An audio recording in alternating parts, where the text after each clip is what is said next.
सबसे पहले ज़रा बात करते हैं कि पाकिस्तान में इस वक्त एक बहुत बड़ा मेजर हाउसिंग क्राइसिस है और इसकी वजह ये है क्योंकि आपके घर अपना घर बनाना लोगों की दस्तरस से बाहर निकलता चला जा रहा है। ज़मीन महंगी, कंस्ट्रक्शन महंगी। इसका मतलब ये भी है कि यकीनन जब इतनी बड़ी आबादी का मुल्क है तो लोग किराए के घरों में रह रहे हैं। किराया भी सर को आप हर साल देखते हैं कि उसमें बड़ी तेज़ी से तब्दीलियां आ रही हैं और लोगों के लिए इसकी अफोर्डेबिलिटी कम होती चली जा रही है। तो आज जब ग्रुप ये टॉपिक सजेस्ट कर रहे थे जिसको कहते हैं ना lot is lost in translation, उन्होंने कहा जी किराए का घर या घर अपना ख़रीदना क्या बेहतर है भाईजान, अगर आपके पास पैसे हों तो बिल्कुल ले लीजिए, एक नहीं 4 घर बना लीजिए। लेकिन इस वक्त बात करनी ये है कि जो किराए का घर में रहते हैं लोग, क्या वो ख्वाब भी देख सकते हैं कभी अपने घर का? और ख़ास तौर पे हम बात करना चाहेंगे middle class, upper middle class की, not the elite 1% of Pakistan जिनके पास अल्लाह ताला ने उनको साहिब सरबत बनाया, वो एक नहीं कई घरों के मालिक हैं। लेकिन जो लोग किराए का घर इस वक्त अफोर्ड नहीं कर पा रहे, उनका क्या पेन पॉइंट है और उनकी क्या तहफ़्फ़ुज़ात हैं, आइए ज़रा इस पर बात करते हैं। आपकी कॉल्स भी लेंगे। मेक श्योर कि अगर आप भी रेंटेड स्पेस में रह रहे हैं और ख्वाब देखते हैं कि एक दिन आपका अपना घर, अपना अपार्टमेंट होगा, so what are the problems that you are facing. आइए ज़रा इस आज के बड़े ज़बरदस्त टॉपिक पे हमारा जो पैनल है उससे आपको इंट्रोड्यूस करते हैं। फ़र्स्ट एंड फॉरमोस्ट ही रबिया फ़ारूकी हमारे साथ मौजूद हैं, जो कि क्लिनिकल साइकोलॉजिस्ट हैं। माशरती तौर पर, कम्यूनिटी तौर पर हमारे लिए एक ख्वाब है ये, जिस तरह बाकी चीज़ों के लोग ख्वाब देखते हैं कि उनकी अपनी फैमिली हो, बच्चे हों, अपना घर एक हमारे अंदर एक ड्रिल हुआ हुआ कॉन्सेप्ट है। लेकिन इसके क्या साइकोलॉजिकल इम्पैक्ट्स होते हैं, स्पेशली अगर आप एक किराए के घर में रह रहे हैं और हर महीने की पहली तारीख को आपका एक मेजर एक्सपेंस किराया है। उस पर हम बात करेंगे रबिया के साथ। Thank you so much Rabia for being here. आप ही के साथ तशरीफ़ रखते हैं इरफान आलम, जो कि एक रियल्टर हैं और जो नॉर्थ नाज़माबाद में association of real estate agents हैं उससे भी मुंसलिक हैं। बहुत बहुत शुक्रिया इरफान आपकी मौजूदगी का। And last but definitely not the least, Iram Ziaji भी हमारे साथ मौजूद हैं और यकीनन एक मोटिवेशनल स्पीकर भी हैं और मुख्तलिफ अदवार देखती हैं। आजकल घरेलू जो भी ज़िंदगी है हमारी, उसमें एक बड़ा इम्पैक्ट ये है कि या तो हम बच्चों की ज़रूरियात पूरी कर लें, उनको आला तालीम, अच्छी तालीम प्रोवाइड करें, बाकी चीज़ों के ख़र्चे उठाएं, या फिर वो पैसे जमा करके अपना घर बना लें। So this is the trade off that people are going towards. सबसे पहले इरफान, अगर आपसे गुफ्तगू का आगाज़ करूँ, क्या समझते हैं आपके किरायों के बारे में हमें बताएं कि एवरेज, अगर मैं पाकिस्तान के सबसे बड़े शहर यानी कराची की बात करूं, तो कितना मेजर आपको एक हाउसिंग क्राइसिस लगता है? लोग किस किस्म के घर की तलाश कर रहे हैं और उनकी अफोर्डेबिलिटी यानी उनके पॉकेट साइज़ के बारे में आप क्या कहेंगे? जी, अस्सलाम वालेकुम। बहुत शुक्रिया, आपने इतने एक टची जो टॉपिक है, जो इस वक्त एक बहुत बड़ा हाउसिंग का जो क्राइसिस है पाकिस्तान में, ख़ासतौर पर कराची के अंदर जो मेट्रोपॉलिटन सिटी है और उसके ऊपर पॉपुलेशन का एक बहुत बड़ा प्रेशर है पिछले 10-12 सालों के अंदर। एक्चुअली जो लास्ट पिछले जो 2-3 साल गए हैं, इसमें जो फाइनेंशियल क्रंच है इसकी वजह से लोगों का जो बजट है वो बहुत ज़्यादा डिस्टर्ब है। कराची के अंदर जो पॉपुलेशन का रेशो गुज़िश्ता 12-13 साल में बढ़ा है, इसकी वजह से यहाँ पर हाउसिंग इंडस्ट्री का जो एक शॉर्टफॉल है वो क्रिएट हुआ है, जिसकी वजह से जो गुंजान आबाद इलाके हैं, जहाँ पर आप मिड सिटी कह लें या सेंटर ऑफ सिटी कह लें, उसमें जो है लोगों की तरजीह होती है कि वो उस जगह पे रहें, शहर से करीब रहें, उनके ऑफिस से करीब रहें। तो वहाँ पे पिछले 3-4 सालों में जो है रेंट बहुत ज़्यादा अप्रिशिएट हुआ है। और अगर एक अंदाजे के मुताबिक मैं परसेंटेज में बात करूं, तो पिछले साल से लेके अभी तक, एक तो अगर आप अपना कॉन्ट्रैक्ट रिन्यू करते हैं तो 10% तो हाइक आती ही है, लेकिन कितना किराया बढ़ा है आपके ख्याल में? एक साल में अगर हम देखें तो अगर जो मिडिल क्लास एरियाज़ हैं उसमें पिछले एक साल के अंदर 25 से 30% का डिफरेंस आया है। और अगर कोई शख्स उस मकान में लेट सपोज़ कोई 4-5 साल से रह रहा है और वो वैकेंट करता है और कोई नया टेनेंट आता है, तो उसके अंदर आप ये सपोज़ कर सकते हैं कि 25 से 30% वो नए कॉन्ट्रैक्ट के ऊपर जो है वो मकान रेंट आउट अच्छा, होता क्या है। ये बात दुरुस्त है कि अक्सर औकात मालिक मकान चाहता है कि नया किराएदार आ जाए, क्योंकि उससे वही जैसे आपने कहा कि एक रूटीन में तो सिर्फ 10% की हाइक मिलेगी उसको किराए में, लेकिन वो चाहेगा कि नए बंदे को दे दे ताकि मनचाहा किराया उससे वसूल कर सके? जी, एग्जैक्टली होता ये है कि अगर कोई आपका एक्चुअली कॉन्ट्रैक्ट जो है प्रिंसिपली 11 महीने का होता है किसी भी कॉन्ट्रैक्ट में अगर आप एंटर होते हैं, लेकिन वो म्यूचुअल अंडरस्टैंडिंग से बायर जो है वो इन्हांस होता रहता है। लेकिन अगर पिछले 2 सालों में जो अच्छे एरियाज़ हैं, जो सेटल एरियाज़ हैं, उसमें जो रेंटल रेशो है उसमें कोई भी नया टेनेंट आया है तो वो 25-30% एनहांस होकर आ रहा है। और मालिक मकान जो लैंड आउट होता है उसकी ख्वाहिश होती है कि चूँकि प्रॉपर्टी की वैल्यूज़ भी बहुत ज़्यादा अप्रिशिएट कर गई हैं, तो उसका जो ROI होता है, रिटर्न ऑफ इन्वेस्टमेंट होता है, उसके हिसाब से रेंट को गिना जाता है। बिल्कुल सही। तो उसके हिसाब से उसकी ख्वाहिश होती है कि वो ज़्यादा से ज़्यादा रेंट के ऊपर जो है वो। अच्छा, आपकी घर की छत यकीनन आपके लिए सेफ्टी, सिक्योरिटी, हिफाजत की एक निशानी होती है। इरम जी, एक सवाल करना चाहूँगी कि हमारे यहाँ जब नए रिश्तों की बुनियाद भी रखी जा रही होती है, जहाँ शादी ब्याह का मामला होता है, लड़के वाले लड़की वाले मिल रहे होते हैं, आपको लगता है कि ये बड़ा मायूब सवाल है, लेकिन हमने इसको इतना नॉर्मलाइज कर दिया है कि लड़के वाले भी और लड़की वाले भी एक दूसरे से सवाल करते हैं कि ये घर आपका अपना है या किराए का है? इस पे आपका क्या रद्द अमल है?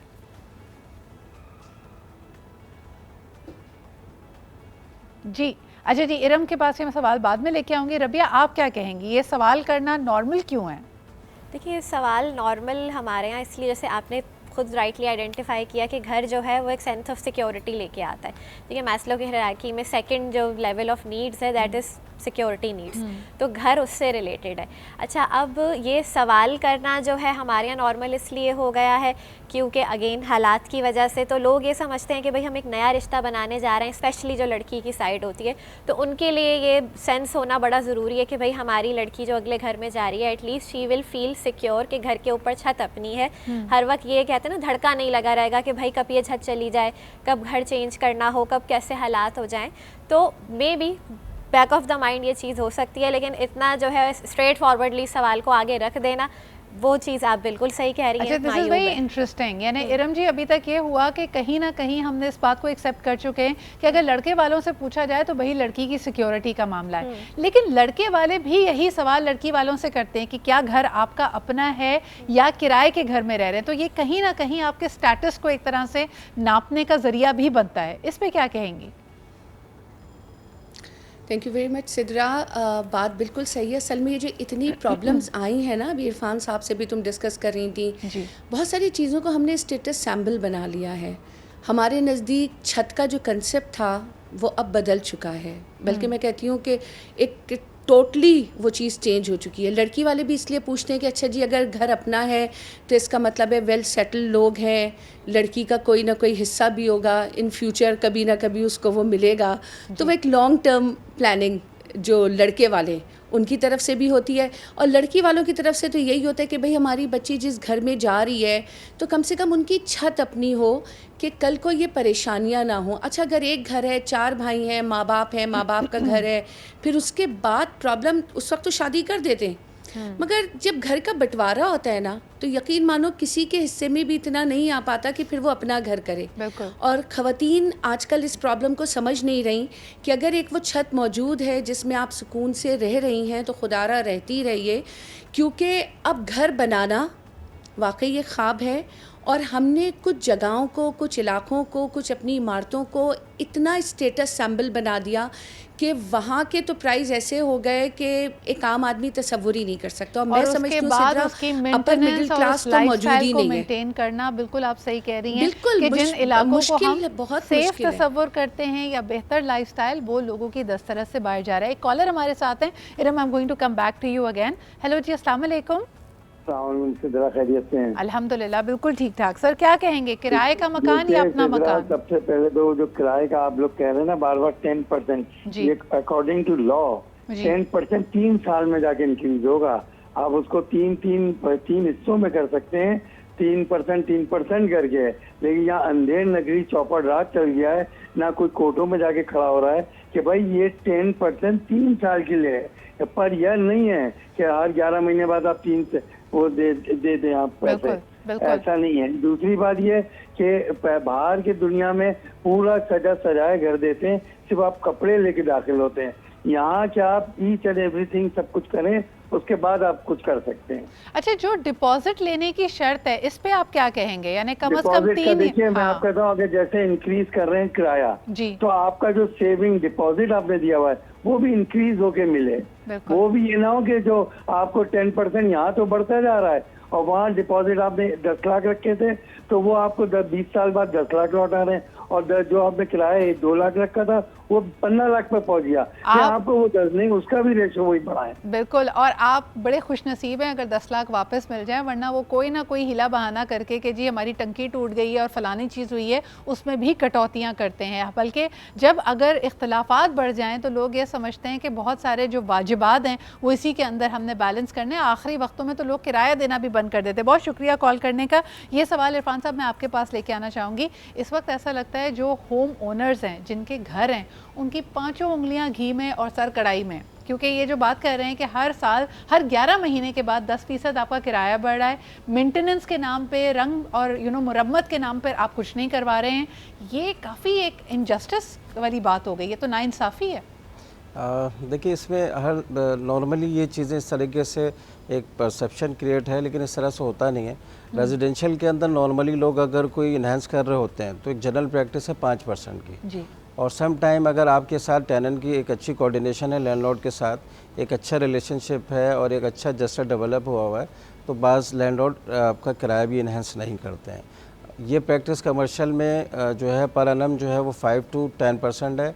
Some time mutual concerns develop होने के बाद 7% भी इन्हेंस होता है, 8% भी होता है। लेकिन नॉर्मली जो रिहायशी मकानात जो किराए पे चढ़ा जाते हैं उसमें हर 11 महीने के कॉन्ट्रैक्ट के बाद जनरली 5% से 10% के दरमियान म्यूचुअल अंडरस्टैंडिंग डेवलप करके जो है वो किराया बढ़ाया जाता है। बिल्कुल सही। और एक चीज़ मैं आपको वाज़ेह कर दूं कि मैंने आपसे फिर एक बात अभी कही थी कि चूँकि गुज़िश्ता 3-4 सालों में प्रॉपर्टी अच्छे एरियाज़ के अंदर, जैसे हमारा नॉर्थ नाज़ाबाद है, गुलशन है, जौहर है, क्लिफ्टन है, DH है, यहाँ पे प्रॉपर्टी की प्राइसेस बहुत ज़्यादा अप्रिशिएट हुई हैं और नॉर्मली लोग अपनी एक मंथली इनकम के लिए अपना जो है वो घर रेंट पे देते हैं, तो वो उसकी असेसमेंट करके एक रिटर्न ऑफ इन्वेस्टमेंट को रेशो वो क्रिएट कर रहे होते हैं। तो उस हिसाब से रेजिडेंशियल में तो कोई इतना अच्छा रेशो नहीं बनता, लेकिन ये चीज़ फिर भी अगर किसी मिडिल क्लास की इनकम से अगर आप कंपेयर करते हो तो ये उसके लिए एक बहुत बड़ा बोझ बन जाता है, क्योंकि एक अच्छा रेंट क्या पैटर्न देख रहे हैं इस तरह 40% अगर हमारी इन्फ्लेशन बढ़ी है तो क्या लोगों ने अपने घर डाउन साइज किए हैं, यानी वो किराए का मकान जो वो पहले अफोर्ड कर पा रहे थे क्या उससे मूव करके वो छोटे मकानों में या दूसरे इलाकों में गए हैं only because they want to save. अच्छा जी, किराए का मकान यकीनन उसके ऊपर पैसा लगाते हुए कई लोगों को लगता है कि भाई ये तो पैसे का ज़िया है और ये तमाम काम मालिक के मकान को करने चाहिए। मालिक के मकान का आर्ग्यूमेंट ये होता है कि घर में आप रहते हैं, इसमें वियर एंड टेयर अगर चीज़ों में हो रही है या हम हमने तो जहाँ है जैसा है कि बुनियाद पे किराए पे चढ़ाया है, आप कुछ चेंजेस करना चाहते हैं तो इसके लिए ख़र्चा खुद कीजिए। इस तरह के मामलात अक्सर आपको मुश्किलात में डाल देते हैं। कोर्ट कचहरी तक कितने लोग पहुँचते हैं ये भी एक बड़ा सवालिया निशान है।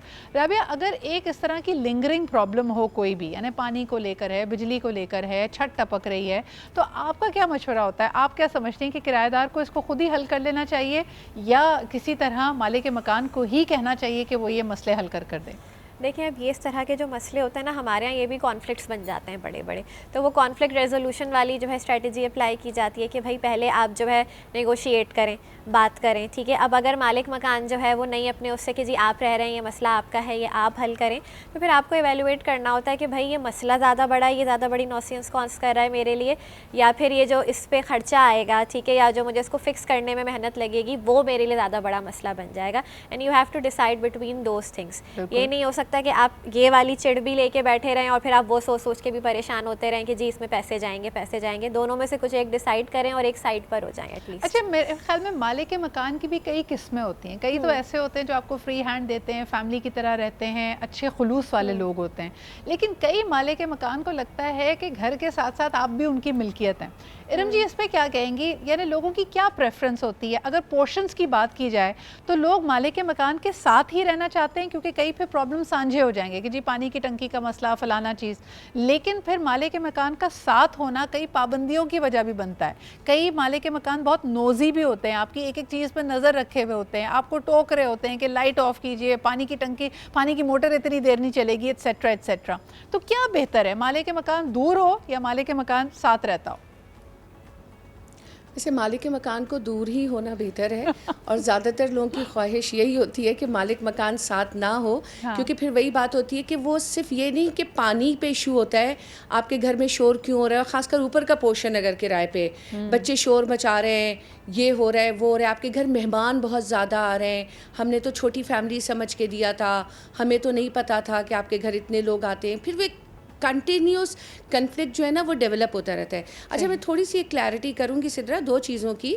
जब आप घर किराए पे ले रहे होते हैं तो दैट वाज द टाइम कि जब मालिक मकान आपको तमाम चीज़ें करा के देता है, जो जो चीज़ें उसमें प्रॉब्लम होती हैं। तो इरफान साहब को भी इस बात का अच्छी तरह अंदाज़ा होगा। तो उस वक्त वो करा के देते हैं, लेकिन जब आप रहना शुरू कर देते हैं, फिर अब बहुत सारे लोग होते हैं कि वो किराए के मकान को भी, क्योंकि उनकी नेचर में होता है चीज़ों को अच्छा रखना, उसे मॉडिफाई करना, थोड़ा सा सजाना, हालांकि उन्हें पता होता है कि हम पैसे ज़ाया कर रहे हैं क्योंकि हम इस चीज़ को खेड़ के नहीं ले जा सकते, लेकिन वो सोचते हैं यार जितने दिन भी रह रहे हैं ढंग से रह लें। दूसरी बात ये है कि 99.9% हमारे यहाँ रेजिडेंशियल एरियाज़ में भी रेंट 10% से कम इंक्रीज़ नहीं होता। 10% मिनिमम है। बहुत सारे प्रोजेक्ट्स में ये 10 से ऊपर चला गया है रेजिडेंशियल एरियाज़ में।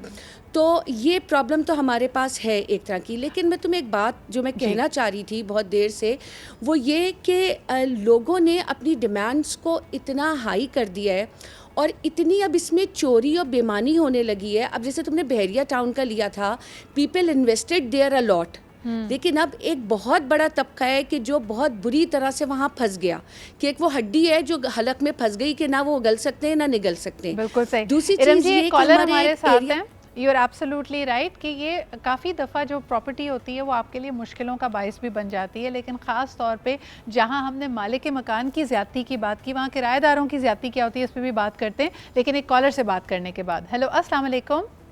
वालेकुम अस्सलाम। चित्रा कैसी हैं आप? मैं बिल्कुल ठीक ठाक, आप कैसी हैं? मिसेस रफीक बात कर रही हूँ कराची से। अल्हम्दुलिल्लाह मैं बिल्कुल ठीक हूँ। तो अभी आज आप जब जिस टॉपिक पर बात करें, टॉपिक बहुत अच्छा है। क्या कहें इस बारे में कि सब ऐसा लगता है, समझता है सब ऐसा लगता है कि मालिक के मकान के सताए हुए हैं इस वक्त। हकीकत है।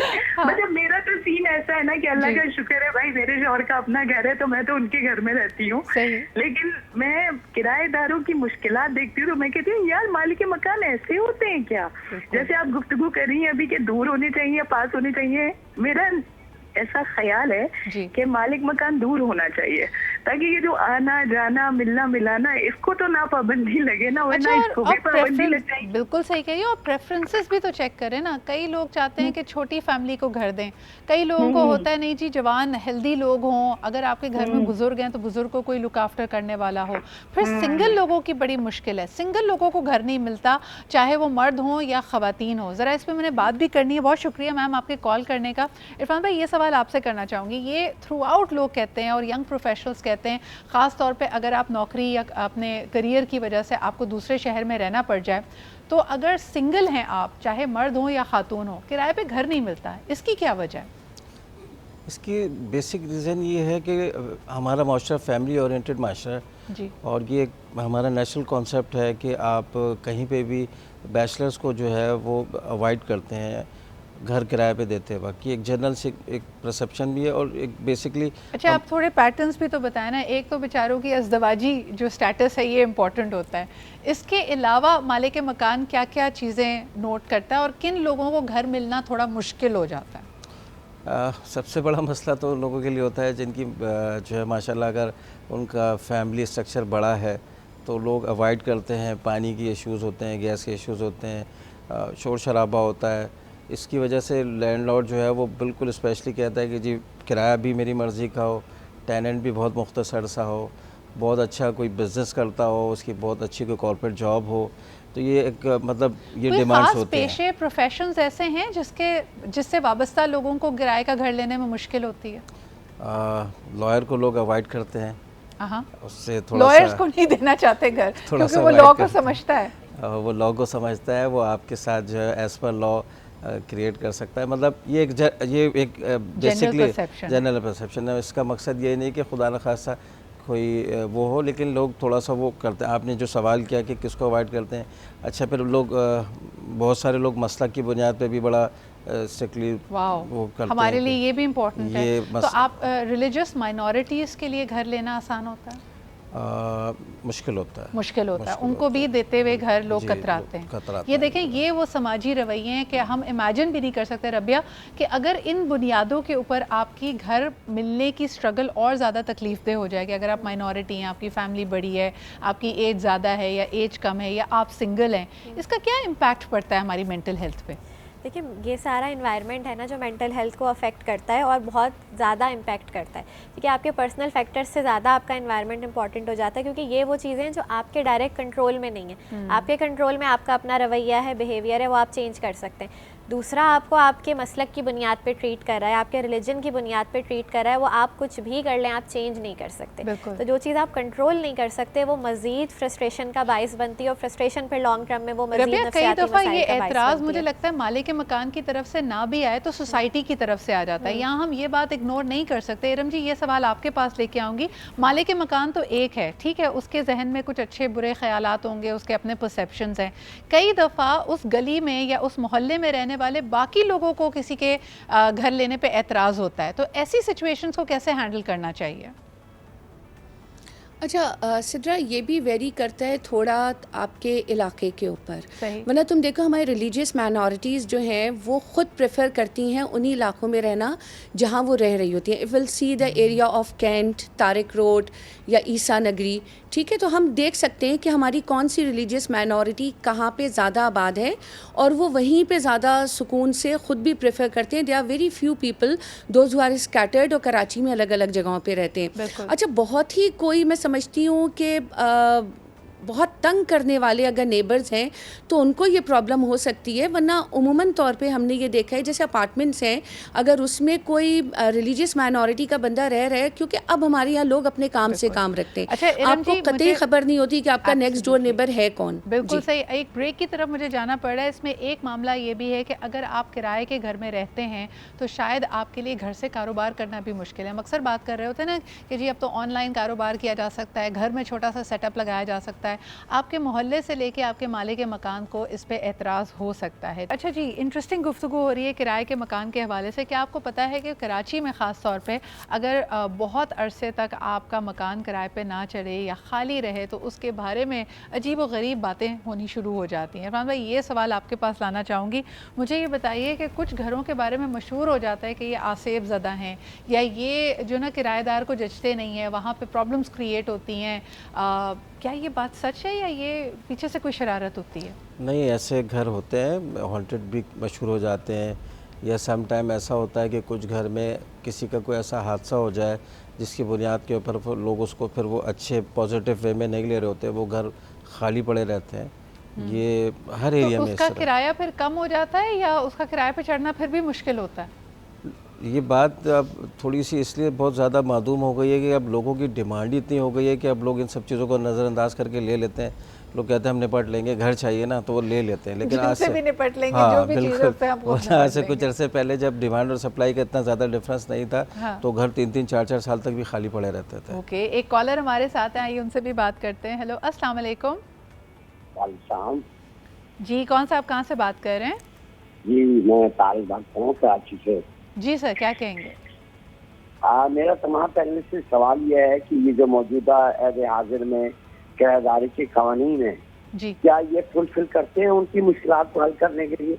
अगर नहीं करते तो आप ये फरमाइए कि क्या आप इस फोरम से गवर्नमेंट से मुतालबा कर सकते हैं कि इस कानून में तब्दीली की जाए और लोगों को थोड़ी सी आसानियाँ फराहम की जाए बहकियत किराएदार के? तो किराएदार इसमें मुश्किल में आता है हमेशा, क्योंकि वो लोअर हैंड में होता है और मालिक मकान जो है वो अपर हैंड में होता है।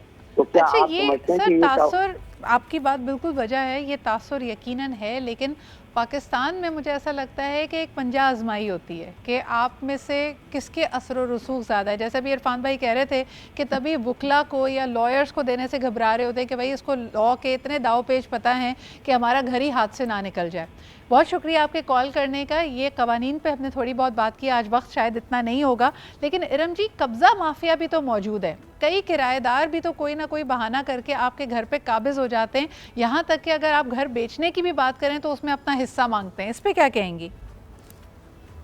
नहीं, बिल्कुल। एक तो सिद्रा ये होता है कि आप उस घर में कितना रहें। तकरीबन जब 20 साल अगर आपने किसी, इसीलिए देखो ना 11 महीने का ये भी एक कंसेप्ट आया कि आप कॉन्ट्रैक्ट रिन्यू करें, क्योंकि अगर आपने 20 साल किसी जगह पे गुजार लिए तो बाय लॉ उस पर आपका हक होने लगता है। अब किराएदार अगर आपसे खाली कराएगा तो वो मालिक मकान तो आपकी डिमांड के मुताबिक आपको देगा। अच्छा, लॉयर्स के साथ साथ पुलिस वालों को भी घर नहीं दिया जाता किराए पर, क्योंकि ये दोनों शोबे ऐसे हैं कि जिनसे लोग घबराते हैं हैं और वो यही सोचते हैं कि हमारे लिए प्रॉब्लम पैदा हो सकती है, क्योंकि तुम्हारी ये जो बात है ना कि जहाँ पे जिसका असर रसूख ज़्यादा है तो वो ज़ाहिर है अगर वहाँ पे रह गया, टिक गया, वो नहीं जाना चाहा और मालिक मकान इतना पावरफुल नहीं है तो उसके लिए फिर एक लॉन्ग टर्म में प्रॉब्लम होती है कि यार मैं कैसे खाली कराऊंगा। लेकिन एक बात सिद्रा और है कि हमारे बहुत सारे कम एरिया मतलब इलाके ऐसे, if I talk about Surjani town, कि वहाँ पे मैं बहुत सारे बिल्डर्स और कंस्ट्रक्टर जो शायद नाम निहाद हैं वो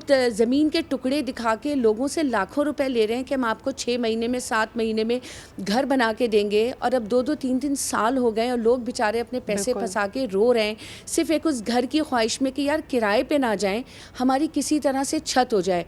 तो मैं बस आखिर में यही कहूँगी कि हम सब ने मिल के ना, जो मैंने शुरू में बात कही थी कि अपनी छतों का तस्वर बदल दिया, हमने अपने दिमागों में कुछ ऐसे घर बना लिए कि जो सिर्फ हमारे दिमागों में ही है और हकीकत में नहीं है, वो भी चला गया है। क्योंकि आपने जैसे कहा कि एक ख्वाहिश होती है कि अपना घर हो, आपका घर आपका स्टेटस सिंबल है, आपकी ईज़, आपकी कन्वीनियंस, आपकी सेफ्टी, सब कुछ है।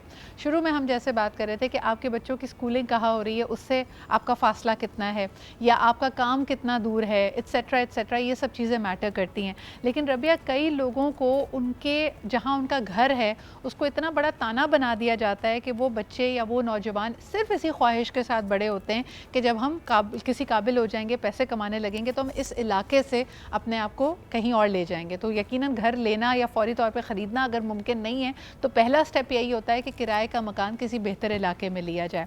This again is a mental health issue, क्योंकि अगर आप ताना बना दें आपकी रहने वाली जगह को तो इसका क्या इम्पैक्ट होगा। And I want to end with that.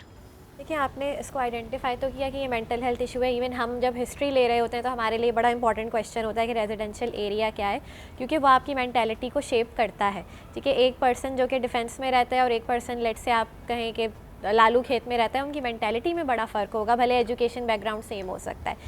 तो ये वाली जो चीज़ है मेंटल हेल्थ इशू तो है, बट अगेन आपको ये देखना है कि भाई आपके कंट्रोल में क्या चीज़ें हैं। If you can move so move, ठीक है, लेकिन अगर आप मूव भी नहीं कर सकते तो फिर अपने आप में इतनी खुद एतमादी जो है पैदा करने की ज़रूरत है कि भाई आप लोग तो आपको ताना देंगे, आप उन्हें नहीं रोक सकते, लेकिन आप उसके असर को मिनिमाइज़ करें। एब्सोल्युटली। बहुत बहुत शुक्रिया रबिया, इरफान साहब और इरम जी मौजूद होने के लिए। मुश्किल सब्जेक्ट था क्योंकि इसमें प्रैक्टिकलिटी से साथ साथ हमारा जो परसेप्शन है, हमारी जो परसेप्शन ऑफ रियलिटी है, वो सब चीज़ें चैलेंज होती हैं। लेकिन बहरहाल उम्मीद करते हैं कि इससे हमने कुछ सीखा होगा कि इंसानियत को ज़िंदा रखिए।